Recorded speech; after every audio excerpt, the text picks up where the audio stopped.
Oke, selamat sore Naira and Alvar. So today kita Halo, akan Hai hai.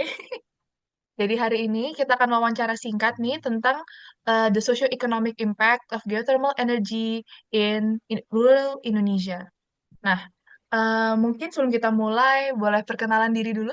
Mungkin nama lengkap, fakultas apa di ITB, sama asalnya dari mana. Oke, siapa mungkin dulu? boleh dari aku dulu. Oke, jadi halo, nama aku Alifa Naira Kusmaya Putri, biasa dipanggil Naira. Aku dari Fakultas SITHR dan dari jurusan Rekayasa Hayati atau Bioengineering dan aku asalnya dari Bogor. Salam kenal semuanya. Hai. Oke, berarti lanjut aku Aufar, eh, Muhammad Aufar Farizan, dipanggilnya Aufar adalah displaynya name nama lengkap. Terus asal dari FTTM, jurusan Teknik Geofisika, dan aku dari Cianjur. Oke, keren keren keren. Jadi mungkin I want like a verbal confirmation kalau misalnya wawancara hari ini bakal diupload ke YouTube. Will that be fine untuk kalian? Aman-aman. Dan lain. Oke, berarti langsung aja. Maybe kita kan sekarang udah 2 tahun nih di ITB. Apa sih yang kalian tahu tentang energi?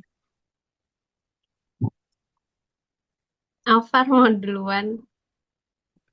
How ini caranya gimana? Raisen kah atau tunjuk aja tunjuk?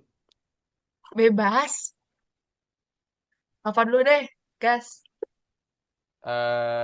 Sadar kalau aku in a small picture kayak ya udah energi something, sesuatu yang digunakan untuk membantu manusia, kayak ya mau nyalain mesin ada energinya, dan apa ya, energi itu sumber kehidupan. Wis. Oke, kalau Naira gimana?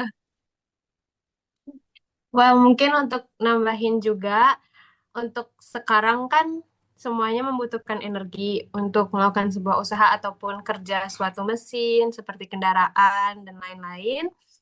Dan menurut aku energi itu ada yang renewable and non-renewable kan.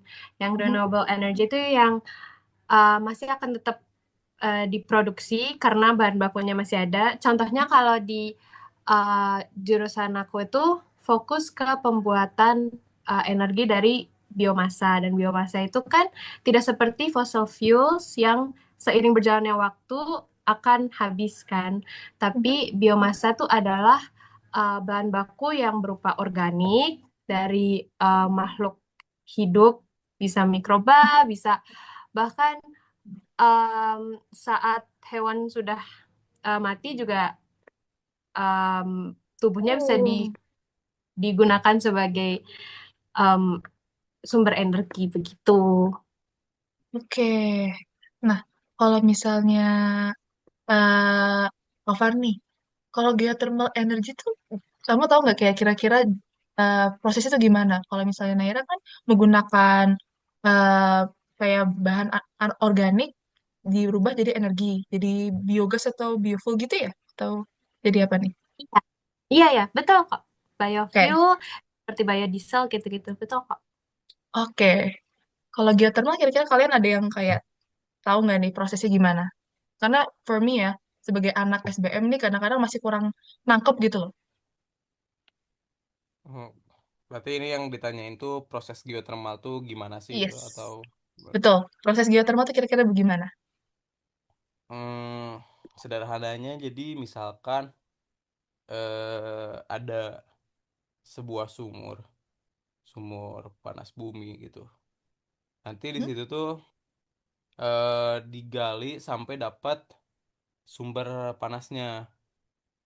Jadi secara singkat tuh kan pertama, kalau aku teknik geofisika nih, pertama Mhm. tuh kan eksplorasi dulu nih. Terus kayak nyari di mana sih sumbernya, atau kalau biasa kami sebut tuh reservoir, reservoir Mhm. panas bumi. Jadi kayak isinya tuh kayak kantong, kantong air bawah tanah, yang Mhm. air nih, air tanah Oke. dipanasin sama magma di perut bumi. Nah, kayak Oh, setelah oke lokasinya ada nih, terus lakuin pengeboran kayak ya 1-2 kilometer lah dari atas untuk nyedot oh. uapnya. Nah, habis itu ada pemisahan uapnya. Kan yang sebenarnya yang dihasilin tuh uap ya dari panas bumi itu nanti Hmm? uapnya tuh jadi apa ya? Ngegerakin sesuatu turbin baru bisa jadi listrik.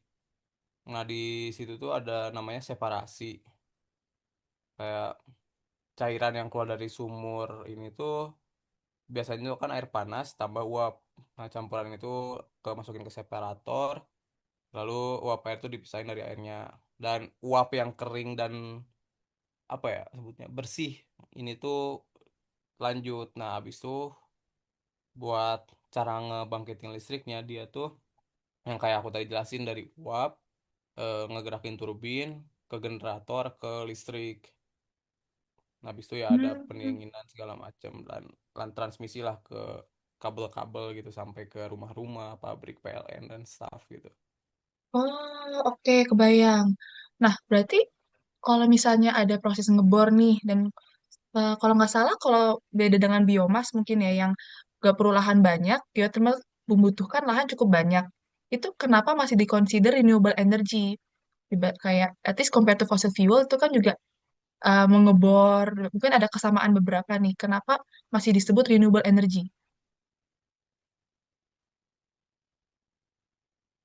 Karena yang aku tahu ya, pertama tuh untuk geothermal itu sumurnya itu nggak sebesar itu. Kayak Jadi dari apa ngebor ya? itu juga Disebutnya udah itu nggak kayak gede banget ya? besar si sumurnya itu nggak sebesar itu, setahu aku kayak. Cuman ya Mhm. yang apa ya yang besar-besarnya itu kayak infrastruktur pendukungnya kayak Oh, oke. ada rig atau pengeborannya kayak butuh tangki, butuh peralatan berat kayak derek segala macam, terus ada akomodasi mungkin kantor segala macam. Ya, Sedangkan setahu kebayang aku sih. tuh eh untuk sumurnya sendiri tuh diameternya tuh nggak sebesar itu ya, sehingga menurut aku masih bisa disebut eh sebagai renewable energy. Oke. Jadi sebenarnya eh, harus kayak secara detailnya emang dari pengeborannya itu sebenarnya udah renewable, tapi mungkin dari segi infrastruktur pendukungnya kalau misalnya terlalu berlebihan mungkin jadi nggak renewable lagi gitu kali ya. Oh, sama Ya, ini sih. Aku Gimana mikirnya gimana? juga renewable tuh kan maksudnya as in bahan bakunya tuh uh, tidak akan habis seperti fossil fuel, seperti yang Oh, oke. seiring waktu akan habis gitu kan. Tapi aku rasa karena geothermal itu akan membutuhkan panas bumi, Mhm. dan panas bumi itu akan terus ada, walaupun akan terus ada selama masih ada bumi, ngerti kan? Jadi Oke. makanya Jadi sistemnya tuh renewable gitu. jadi buat tambahan circular lagi ya. nggak kayak Jadi gimana gimana? kayak nambah dari Naira itu benar. Jadi sebenarnya air nih dari geothermal air tuh kan kayak eh apa ya berkelanjutan gitu. Dia reinjeksi jadi air atau uapnya tuh diambil dari tanah, energinya dipakai buat muter turbin. Setelah airnya dingin, dimasukin kembali ke reservoir tadi untuk dipanasin lagi, terus lagi diangkat. Jadi sebenarnya poin renewable energy-nya itu di situ. Cuman untuk menjawab pertanyaan tadi kayak membutuhkan lahan banyak dan staff, itu sebenarnya sumurnya itu kecil. Cuman nggak cuman ya emang mendukungnya banyak jadi poinnya itu cuman kalau misalkan untuk energinya ya disebut renewable energy karena masih dan akan selalu disebut sebagai energi terbarukan karena ya sumber panasnya itu praktis terus nggak terbatas juga. Kebayang, kebayang. Nah, mungkin ini kayak dari segi POV ya. Kalau misalnya nih, kalau di daerah kalian tinggal sekarang, ada proyek antara mau apa renewable energy lah, antara geothermal ataupun biomas di kampung halaman kalian. Kira-kira bakal ada peluang kerja baru nggak nih? Hmm, mungkin izin jawab ya. Seandainya misalkan ada proyek, sebenarnya seharusnya ya setiap proyek itu ada yang namanya apa ya disebut ya? Kalau misalkan ada proyek, dia tuh kayak membantu mendukung warga sekitarnya untuk apa ya? Sebagai bentuk moral lah ya. Disebutnya tuh CSR, kayak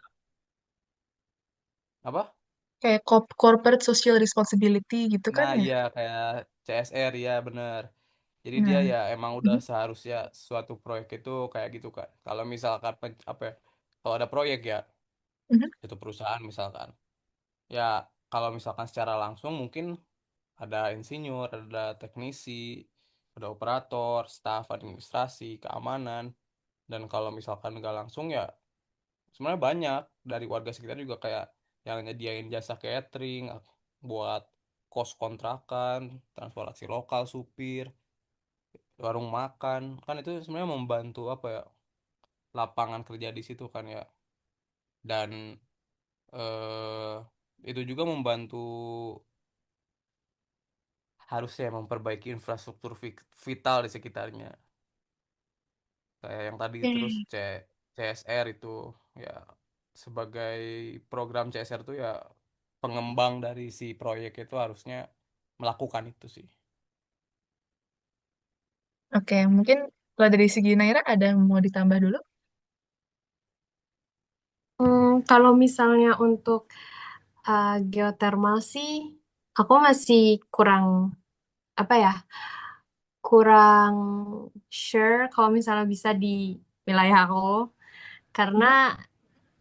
ya masih agak susah lah untuk mungkin segi di mana bakalan dibukanya, karena jujur wilayah aku tuh udah lumayan padat, jadi udah nggak ada wilayah yang untuk kosong untuk hal tersebut kan. Cuman kalau misalnya untuk biomass, mungkin itu akan lebih memungkinkan karena kebetulan di kampung halaman aku tuh banyak sekali sampah-sampah organik dan menurut aku itu bisa menjadi bahan baku yang gak harus ke tempat tertentu untuk ngambil gitu loh. Tapi everywhere tuh ada, di mana-mana tuh ada. Jadi itu bisa membuka lapangan kerja untuk wilayah-wilayah sekitar. Misalnya kayak orang yang bakalan ngumpulin bahan bakunya itu kan ada ya.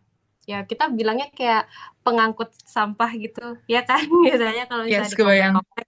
Tapi ada yang nanti pemilah sampahnya yang mana yang organik, yang mana yang bukan. Nanti yang organik akan didistribusikan ke pabrik tertentu untuk diubah jadi energi dan tentu saja di pabriknya juga akan banyak insinyur atau mungkin yang kerja di pekerjaan kerasnya gimana seperti itu sih. Jadi bisa-bisa aja. Oke. Jadi, menurut kalian, even kalau misalnya orang yang mungkin kurang eh, pendidikannya belum tinggi, itu masih dapat dampaknya kah dari proyek-proyek renewable energy?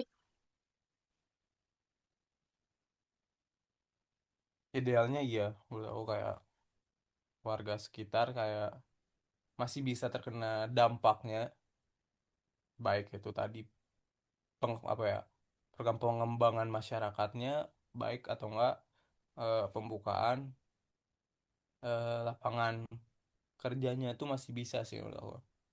Meskipun nggak apa ya nggak bisa menyerap dengan maksimal gitu kalau misalkan dikatakan pendidikannya kurang. Oke. Jadi, dari segi edukasi itu masih cukup penting lah ya. Nah, kalau misalnya menurut kalian nih, kalau misal ada pelatihan khusus buat warga lokal, itu perlu nggak ya? Supaya mereka bisa kerja di dalam ataupun sekitar proyeknya itu.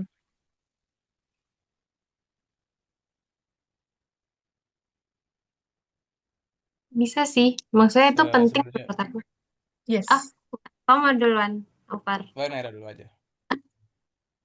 Oke, jadi menurut aku penting sih ada pelatihan seperti itu. Karena Siapa tahu mereka tuh belum ada experience karena ini juga berhubungan sama yang sebelumnya tentang how important the education is. Aduh, nggak apa-apa Hmm. pakai bahasa Inggris dikit. Campur-campur kita It's Jaksel. kita campur aja ya. So, in my opinion, education is very important, right? And some people don't really get that opportunity Mhm. dalam ya mungkin mereka beda-beda gitu kan pendidikannya apa yang mereka dapatkan juga berbeda maka dari itu this training session that you mentioned before Mhm. itu berguna untuk mensamaratakan uh, pengetahuan mereka sebelum kerja ke sana gitu loh from the safety or how the process is going to be held or how it's going how to apa ya membuat si biomasa itu menjadi biodiesel. Mungkin mungkin mereka bukan ke pekerjaan yang sesulit itu ya, maksudnya kayak bagian yang insinyur ya udah itu harus ada latar belakang engineer because we study a lot of those and their semesters juga kan. Itu penting bertahun-tahun. Tapi mungkin kalau misalnya yang baru baru masuk ke industri tersebut dan belum mendapatkan latar belakang engineer or something, perlu ada si training sessionnya itu sih begitu. Oke. Mungkin kalau dari Alvar ada yang mau Eh, ditambah? kalau dari aku sebenarnya lebih ke secara fundamental itu perlu, bukan hanya untuk bisa mereka bisa ikut kerja, tapi yang pertama kan ngebuka peluang ekonominya ya. Kayak ya udah ngasih pelatihan biar ngasih apa ya, keterampilan yang dibutuhin di proyekin itu bisa eh, diikuti juga oleh masyarakat lokal gitu untuk ngisi lowongan kerjanya itu. Terus kayak upskilling kan, ya setelah ada pelatihan ya ntar kalau misalkan dia mau ikut atau enggak di proyek ini dia masih punya ilmunya, sehingga setelah selesai itu setidaknya kualitas sumber daya manusia di daerah tersebut tuh meningkat. Terus Oke. ya habis itu kayak secara sosial ya mereka tahu lah, oh gua dilatih untuk hal ini, untuk sumber daya yang ada di daerah gua, jadi harusnya ada sense of ownership-nya gitu dari proyek tersebut, sehingga untuk perusahaan dan proyeknya juga itu mereka punya apa ya disebut ya, social license lah untuk beroperasi di sana. Kayak sebenarnya kan tantangannya itu ya warga suka misalkan gak setuju atau apa, nah, cuman ya dengan cara itu menurut gue bisa dapat social license-nya lah. Kayak tapi Oke. untuk pelatihannya juga benar tadi ada kayak misalkan tingkat dasar ya, kayak K3 gitu, keselamatan dan kesehatan kerja, atau kayak flagman gitu untuk ngatur lalu lintas proyek, petugas keamanan, pekerja konstruksi Hmm. konstruksi umumnya. Sedangkan kalau Oke. misalkan tingkat menengah sama tingkat lanjut ya mungkin lebih ke orang yang emang berpengalaman aja gitu. Oke. Mungkin follow-up question-nya adalah kayak kalau saya ada training nih, kira-kira keterampilan apa yang diajarkan sama safety precaution apa yang perlu diajarin juga?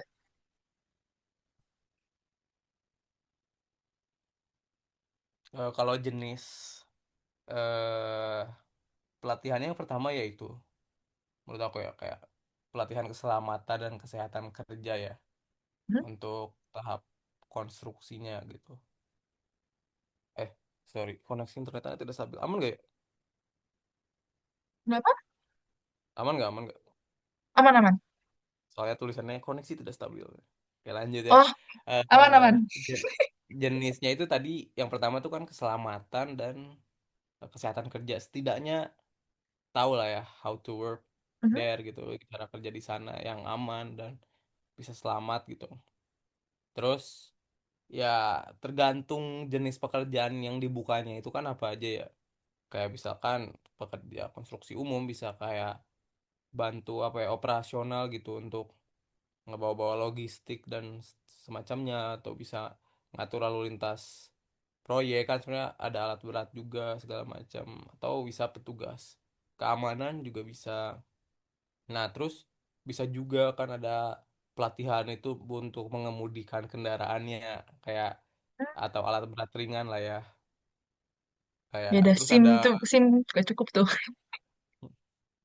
terus kayak untuk tingkat lanjutnya ya bisa memberikan apa ya pelatihannya tuh ngajak anak-anak muda kayak SMK atau yang relevan gitu kayak entah yang mau nanti langsung kerja atau mahasiswa misalkan di sekitarnya untuk bisa ikut magang dengan industri panas bumi yang biar mereka bisa tahu gitu pelatihan kerja langsung di sini tuh kayak gimana.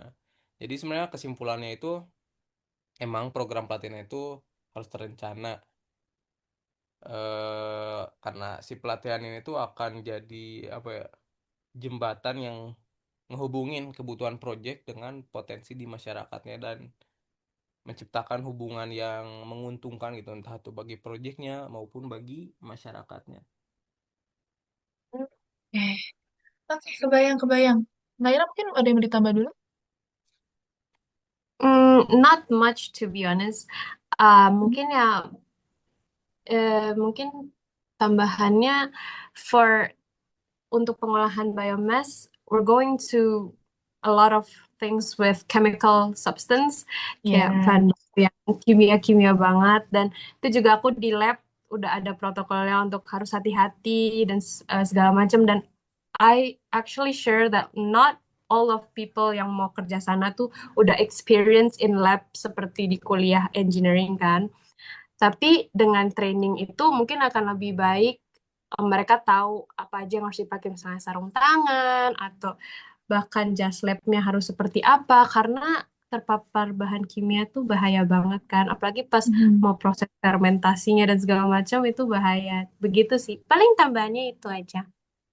Oke, jadi emang kalau misalnya training itu nggak hanya untuk keselamatan dari orang-orangnya sendiri, tapi juga mungkin untuk supaya menambah kepengetahuan dan skill orang sekitar juga, ya kan ya? Nah, Ya, mungkin sempat diungkit tadi tuh tentang social acceptance lah ya. Nah, sebenarnya banyak banyak jurnal itu yang mengarah kayak warga sekitar itu agak kontra nih sama proyek-proyek misalnya kayak geothermal gitu-gitu tuh banyak kontranya. Menurut kalian itu itu karena apa nih? eh sabar dulu nih. Kenapa? Aku dulu lah ya. Ya. Sebenarnya kayak tantangan dari masyarakat ya. Pertama itu karena bisa aja si proyeknya itu berada di tempat yang dianggap sakral atau tanah adat kayak dan untuk Hmm, membangun di apa ya untuk membangun atau melaksanakan sebuah proyek di area ini tuh menurutku itu bisa dianggap sebagai pelanggaran terhadap hak-hak budaya dan spiritual dari mereka dan kayak masuknya kan kayak misalkan untuk perlu diketahui ya panas bumi ini tuh adanya di sekitar daerah vulkanik yang mana di daerah gunung dan gunung tuh kan emang masyarakatnya agraris dan di pedesaan lah ya dan menurut aku kayak masuknya pekerja dari luar daerah tuh bisa aja adanya perbedaan gitu budaya ada budaya yang beda gitu dapat mengubah dinamika sosial di sana dan nilai-nilai lokal di sana gitu. emang iya sih kadang-kadang kalau misalnya masyarakat dekat gunung itu cenderung lebih apa kayak gunung itu sakral lah untuk mereka. Jadi mungkin ada masa dari segitu juga kali ya untuk masalah Ya, lahannya. Nah, jadi basically eh untuk kayak kontra itu emang dari segi spiritual aja atau menurut kalian ada kayak lebih dari itu atau mungkin ada dari segi ekonomi juga merasa bahwa eh, kayak kerjaan yang high end nih yang high paying itu malah lebih mengarah ke orang-orang yang pendatang bukan orang lokal. Menurut kalian itu kira-kira gimana? kalau misalkan ditanya dari ekonomi ya mungkin secara Mhm. tidak langsung tuh lebih ke paling umum dan sensitif itu karena adanya status kepemilikan tanah. Misalkan Oke. ada tanah adat sama tanah negara nih. Dan kalau misalkan proyek apa ya di sekitar sumber panas bumi itu diambil misalkan, jadinya ada hilangnya gitu lahan pertanian produktif jadi sumber mata pencaharian utama warga. Sebenarnya salah satunya di situ. Terus kesenjangan ekonomi ya mungkin kayak Hmm? misalkan misalkan ada kesenjangan ekonomi karena apa, karena distribusi hasilnya itu nggak merata, hanya segelintir elit lokal atau warga yang emang punya tanah atau kemampuan itu yang diuntungkan. Jadi mau tahu kayak bisa memicu kecemburuan sosial. Kalau secara Hmm. aspek ekonomi gitu ya.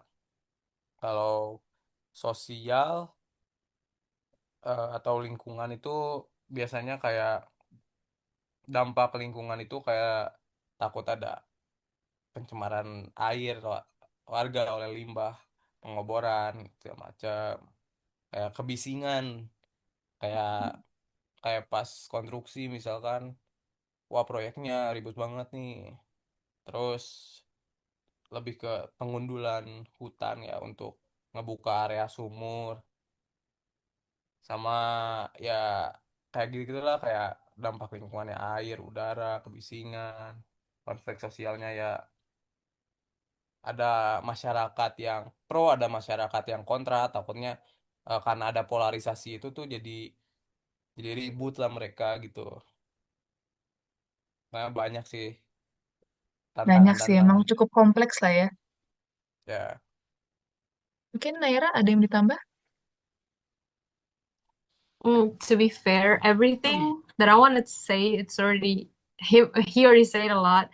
Cuman ya untuk yang dampak lingkungan sih aku mau ngomong karena kelemahan renewable energy itu it's always on their process, because no matter how much you want to process a good energy and renewable energy for the people, but the process would definitely include a lot of toxic gases or toxic waste, and itu masih harus diperhatikan begitu sih. Oke, oke. Nah, menurut kalian nih, kira-kira kolaborasi paling ideal antara perusahaan, pemerintah, sama masyarakat tuh kayak gimana? hmm, saya izin jawab dari itu ya, dari warga dan si perusahaannya. Kayak misalkan kalau misalkan gua jadi manajernya si pembangkit listrik tenaga panas bumi ini, sebenarnya pertama-tama tuh hubungan baiknya adalah dengan social mapping. Social mapping tuh isinya kayak siapa sih yang pemangku kepentingan di sini, siapa sih tokohnya di sini gitu. Kayak Hmm. aspirasi dan kekhawatiran mereka itu kayak gimana terhadap proyek ini, dan terus komunikasi. eh jadi ya udah dialognya itu dari awal sebenarnya. Ya ini pada umumnya aja lah, kayak kita tuh ngobrol tuh bukan saat masalah udah muncul, tapi dari awal sebelum masalah muncul. Dan apa ya, tokoh-tokoh lokal lah yang hebat-hebatnya gitu sebagai mediator orang-orang berpengaruhnya. Terus rancang program corporate social responsibility itu yang benar-benar menjawab kebutuhan warga. Air bersih lah, beasiswa lah, bukan bukan sekedar sumbangan charity yang emang bakal habis cepet. Terus ya manajemen keluhan sih ini yang paling kayak, ya udah kalau misalkan ada keluhan tuh ada mekanisme penanganan keluhan yang jelas, transparan, sama ya kalau bisa proaktif. Jadi ya udah ditanya ada masalah nggak. Jadi bukan sekedar responsif tapi proaktif gitu. Dan kalau misalkan eh dengan apa tadi, pemerintah ya. Jadi Mhm. pemerintah tuh sebenarnya berperan sebagai regulator dan fasilitator. Kayak mastiin si perusahaan ini benar-benar memenuhi aturan AMDAL sama Mhm. CSR tadi. Dan kayak mereka juga tuh bisa memantau untuk ngelihat bonus produksinya itu secara transparan dan apa disebutnya itu akuntabel untuk pembangunan yang benar-benar dirasain rakyat. Jadi kayak warga sekitar tuh benar-benar merasakan dampak positif dari pembangunan proyek panas bumi ini. Dan Pemda juga sebenarnya pemerintah daerah juga itu bisa jadi penengah gitu kalau misalkan adanya konflik. Jadi mereka ini ya udah sebagai regulator dan fasilitator. Yang penting perusahaan ini dipantau untuk benar-benar mematuhi aturannya, baik itu AMDAL maupun CSR tadi. Hmm. Berarti emang uh, it's important untuk kayak know the stakeholders so CSR sama AMDAL ini bisa di-perform secara semaksimal mungkin, ya kan ya? Nah, Betul, kalau betul. dari Naira mungkin?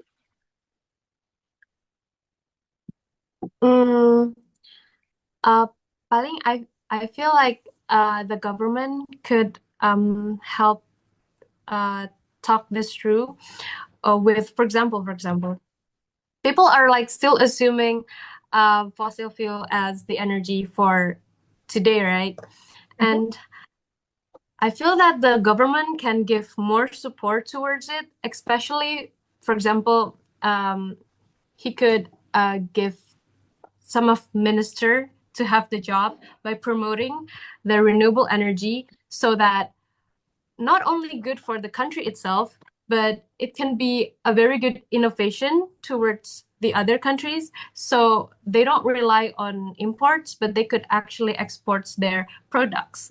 I feel like that's important as well to elaborate with other countries kayak gitu. Jadi nggak cuma untuk kepentingan negara sendiri begitu. So we can get Oke, rich. penting itu. So we can get rich. Betul, ekonomi jadi supaya kita semua kaya. Nah, mungkin last question.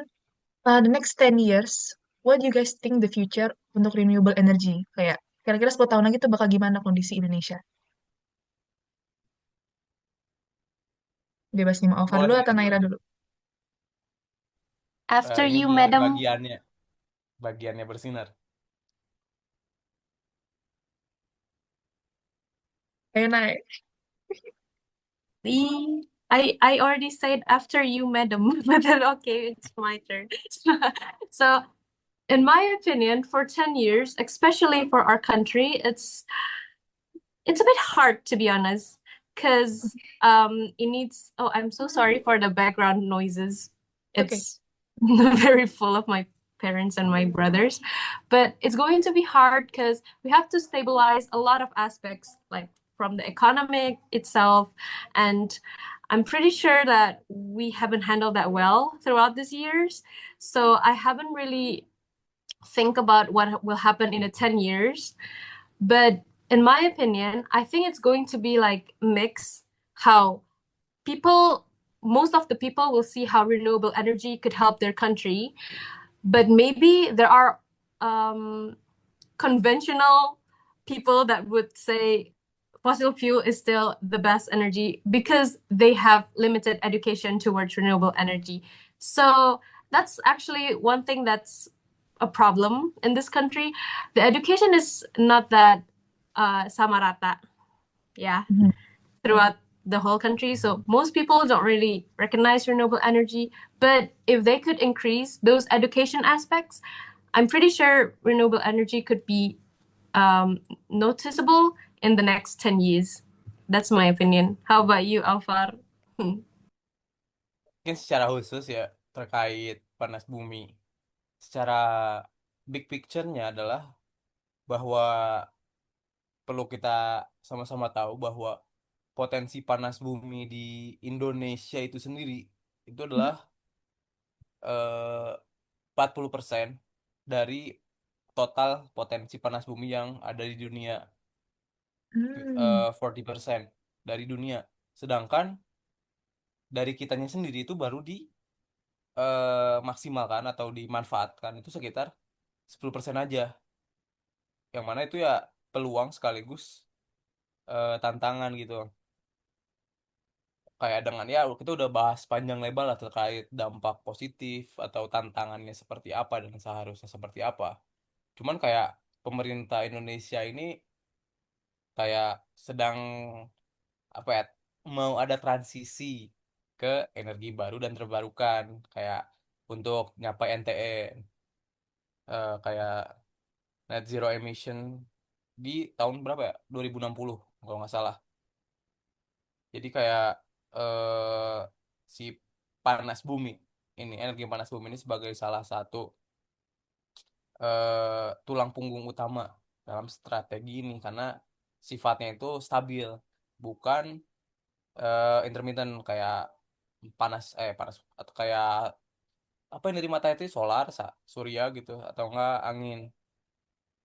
Dan sebenarnya yang aku lihat, aku cukup percaya diri. Gue cukup percaya diri. Kenapa? Karena yang pertama, 10 tahun ke depan, pertama dari kapasitas energinya dari panas bumi yang ada ini di Indonesia tuh akan lebih banyak. Kayak akan mungkin bisa lebih 2 kali lipat kapasitas yang ada saat ini, sekitar 2 sekian gigawatt. Terus dari posisi di globalnya, bisa aja 10 tahun ke depan kalau target ini tercapai yang tadi ya, itu Indonesia tuh punya potensi untuk nyalip US sebagai negara dengan kapasitas kapasitas yang terpasang dari energi panas bumi ini di dunia. Terus ya sekarang kan eksplorasi juga lagi banyak, kayak akan banyak wilayah kerja panas bumi yang saat ini dalam tahap eksplorasi itu udah mulai masuk tahap konstruksi dan operasi yang mendukung tadi penambahan kapasitas. Dan secara teknologi nanti ya 10 tahun ke depan menurutku udah beda lah dengan teknologi yang ada sekarang, lebih baru, lebih canggih, dan bisa aja jadi game changer kayak untuk membantu eh, meningkatkan keefektifan dan keefisienan dari si project panas bumi ini. Dan eh, untuk 10 tahun ke depan mungkin dari isu sosialnya ya, sebenarnya dari 10 tahun ke depan bisa aja perusahaan itu untuk beralih dari sekedar program tanggung jawab sosial, eh, bisa jadi kayak berbagi manfaat ke benefit sharing yang lebih konkret. Secara ekonomi, saham-saham perusahaan panas bumi to the moon. Semoga, karena gue megang juga. Eh, Yes. terus paling itu sih 10 tahun ke depan menurut gue sangat cerah, eh, sangat terlihat potensi yang ada meskipun tantangan utama yang tadi itu masih harus dihadapi, kayak konflik lahan, resiko eksplorasi, infrastruktur yang terbatas dan semacamnya. Pokoknya 10 tahun lagi Indonesia tuh akan ada di fase akselerasi besar. Bukan cuman, kan kita pakai listrik sekarang energinya lumayan kurang ya sumber energinya. Iya. Cuman dengan adanya panas bumi ini harapannya bisa jadi tulang punggung utama buat transisi energi nasional. Itu sih Hmm. kalau Oke. Thank you so much guys untuk wawancaranya hari ini dan insight-nya sangat keren banget. Maaf banget ganggu kalian di waktu liburan ya. And hopefully informasi dan insight-insight yang kalian sampaikan hari ini akan bermanfaat tidak hanya untuk saya untuk researcher, tapi juga untuk masyarakat yang nonton video ini. Oke, thank you so much. Bye-bye.